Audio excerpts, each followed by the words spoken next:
O assunto de hoje são regimes tributários. E você sabe qual é o melhor regime para sua empresa? Se você não sabe, fica comigo até o final desse vídeo.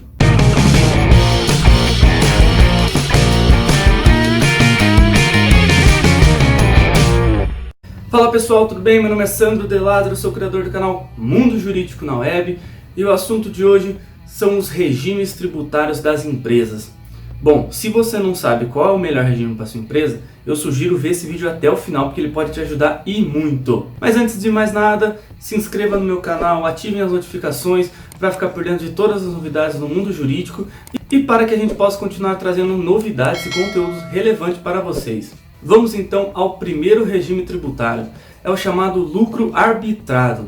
Apesar de o contribuinte poder sim escolher pelo lucro arbitrado, ele ocorre na maioria das vezes quando o fisco arbitra um percentual do seu faturamento como sendo o lucro, e a partir daquele percentual ele incide todos os tributos como IRPJ e CSLL. Ele não é um regime tão recomendado porque na maioria das vezes o fisco só arbitra quando ele não consegue encontrar o seu lucro, ele não consegue encontrar a conta exata que você fez, ou quando ele suspeita de alguma fraude, de algum ilícito na apuração. Por isso ele arbitra o percentual que ele, fisco, acredita ser o correto. O próximo regime é o chamado lucro real. Apesar de ser a regra geral, ele é o mais complexo de todos, porque você precisa ter uma contabilidade muito inchada, muito grande para você conseguir apurar todos os tributos. No lucro real, o IRPJ e a CSLL incidem sobre o chamado lucro contábil. Ele é encontrado levando em conta sua receita bruta, seu faturamento e as despesas. E existem umas espécies de adições e exclusões para encontrar esse lucro. O fato interessante desse regime é que você pode ter prejuízo, porque como você leva em conta o seu real faturamento,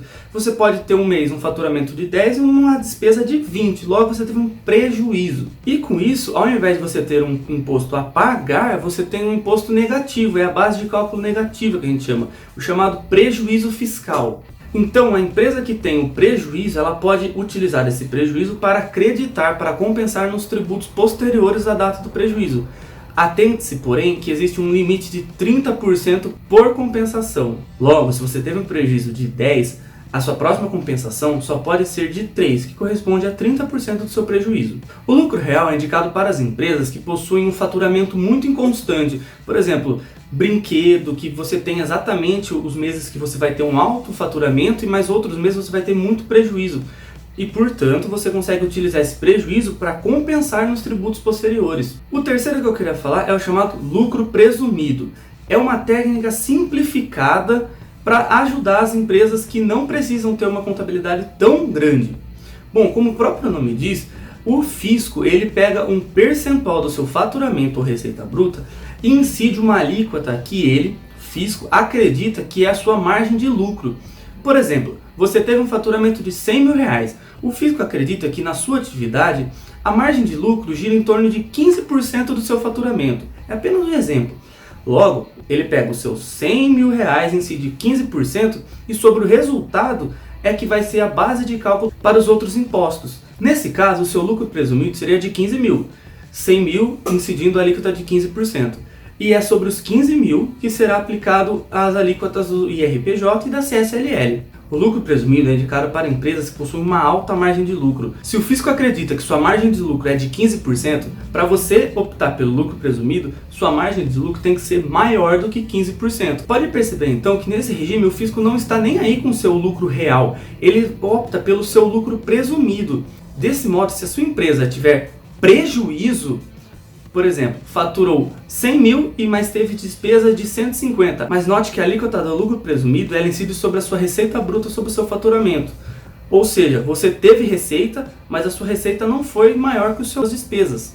Logo, você teve um prejuízo. Mas nesse regime, o fisco não está nem aí para isso. Ele está preocupado com a sua receita bruta, que é onde vai incidir a alíquota dele. Se você teve prejuízo, provavelmente você vai ter um tributo para pagar da mesma forma.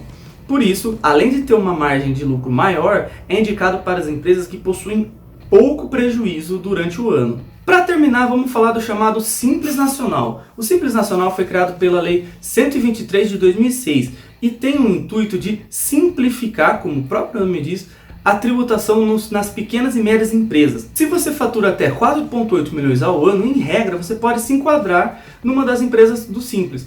Porém, existem várias exceções. Eu vou gravar um vídeo especificamente falando sobre o Simples, porque apesar de ter o nome Simples, ele possui algumas peculiaridades que merecem um vídeo próprio. No caso do Simples, você paga de uma só vez diversos tributos, como IRPJ, IPI, INSS, ICMS, ISS e PIS e COFINS. No Simples Nacional, você possui a possibilidade de excluir o chamado ICMS Substituição Tributária, o ST, e o PIS e COFINS monofásicos. Então, quando você vai fazer a apuração do seu Simples, você consegue excluir da sua base de cálculo e com isso ter uma diminuição da carga tributária. Vale ressaltar que 85% das empresas registradas na Receita Federal são optantes pelo Simples Nacional. Tendo em vista esse número, você tem que estar muito ligado se você consegue ou não excluir o ICMS ST e a PIS e COFINS monofásico para você conseguir diminuir o seu Simples Nacional e desonerar a sua folha. Pessoal, esse vídeo foi para tentar explicar um pouco mais sobre os regimes tributários do nosso país e para você ver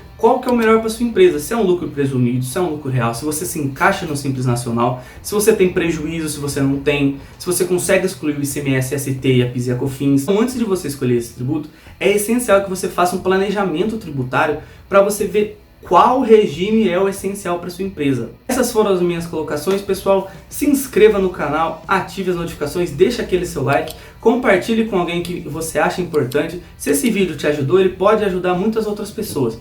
Minhas redes sociais estão aparecendo aqui. Muito obrigado e até uma próxima, pessoal!